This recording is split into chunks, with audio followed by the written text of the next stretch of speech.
One of the reasons that I wanted to start this channel was because I was inspired by Li Ziqi. Are you familiar with her videos? To me, Li Ziqi is the undisputed GOAT, the single greatest content creator on YouTube. If you aren't familiar, Li Ziqi would film the gorgeous countryside where she lives and focus on one ingredient like bamboo or ginger. She would plant it, grow it, harvest it, and then show all the different ways she would cook it. Each video is completely mesmerizing.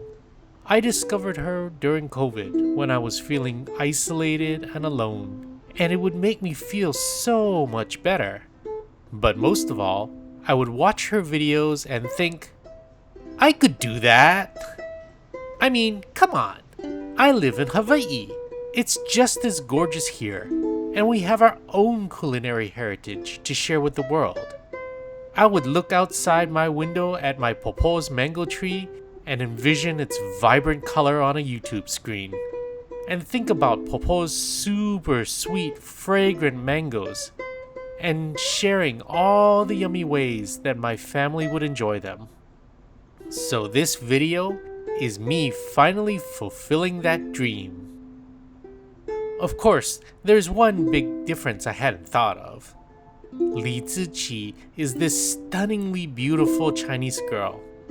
You just can't take your eyes off her, even when she's just chopping some vegetables. But no one cares about watching a tired-looking, old-foot pake dad. As much as I wish I was the energetic, youthful avatar in my logo.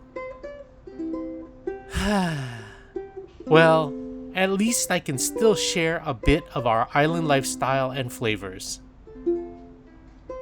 I wish I could express how meaningful it feels to reach up and pluck off a mango from Popo's tree. I feel connected to the past and to my memories of her taking care of her yard. I feel connected to the Aina, the land that she and I nurtured and toiled over.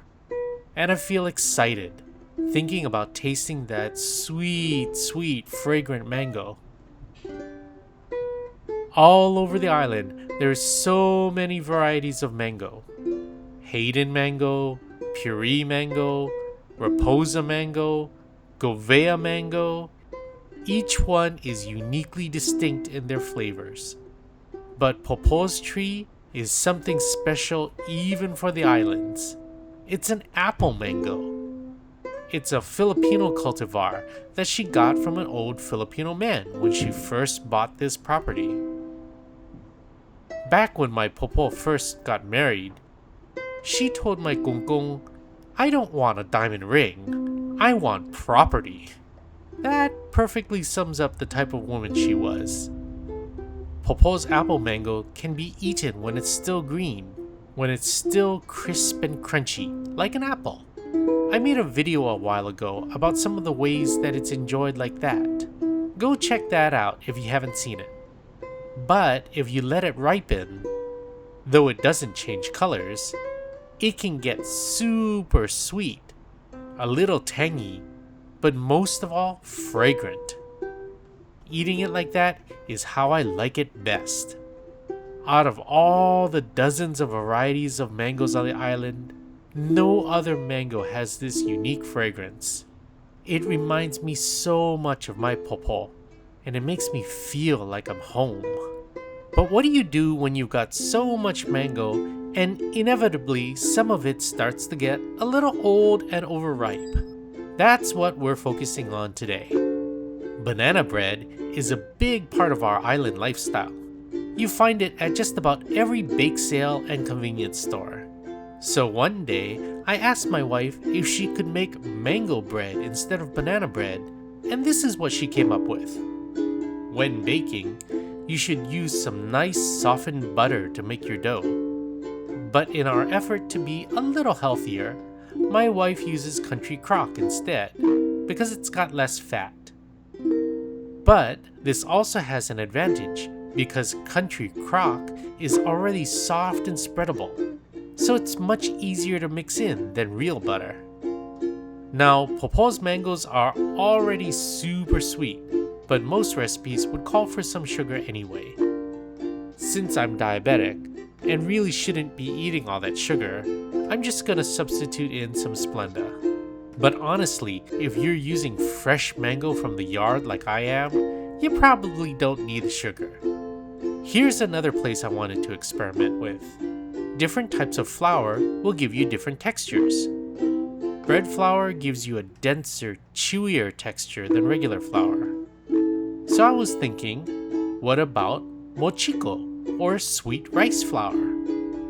I asked my wife to experiment with that, and it gave it a nice, soft, elastic, mochi-like texture. Then I thought, what if we mix them? I'm still experimenting, but for this round, we're going with 1 cup of bread flour and a half cup of Mochiko flour. I really should be documenting all the different ratios and the results. You know, for science. Salt makes all the other flavors in your recipe pop. Eggs add necessary moisture and fat to the texture. And baking soda leavens your dough, meaning it makes little air bubbles in it that causes it to rise and get fluffy. Isn't chemistry fun? Though, as much as I tried to study it, it still seems like magic to me. To be honest, I'm a pretty good cook, but I'm not really a baker. For example, I should be really mixing the wet ingredients and the dry ingredients separately, and then mixing them together in the end to get a better mixture. But I'm being lazy. Let's just see how this comes out. I found that a little cinnamon adds a nice spiciness that contrasts the flavors of the mango so well.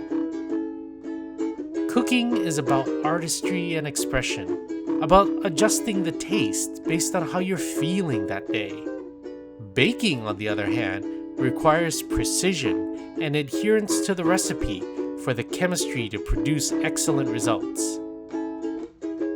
My wife didn't tell me that this dough needs to rise, so I'm just going to ladle out the muffins. She's got these awesome silicone muffin molds that don't require any oiling and can be reused over and over. Plus, they're the perfect size for breakfast. Preheat your oven to 350 degrees.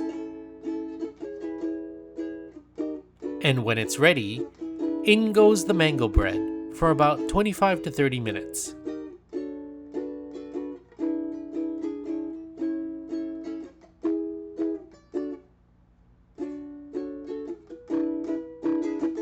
How do you know when it's done? You poke a toothpick in, and if it comes up clean with no dough sticking to it, it's ready. And that's it! My wife's mango mochi muffins. Okay, they're not really as good as my wife's. They didn't rise nicely the way hers does. Plus, they're a little bit too soft and wet. Maybe I should have left it in a bit longer to firm up more. I think I'll leave the baking to her and stick to the stovetop. But let's see how it tastes. Even though the texture isn't perfect, the flavor of Popo's mangoes just shines through. They're still warm and comforting, and will make a nice breakfast as I drive into work this week. I may not be a stunning young Chinese beauty, but I've still got island flavors, island lifestyle, and island heritage to share with you all. I just hope that you enjoy this taste of my island home.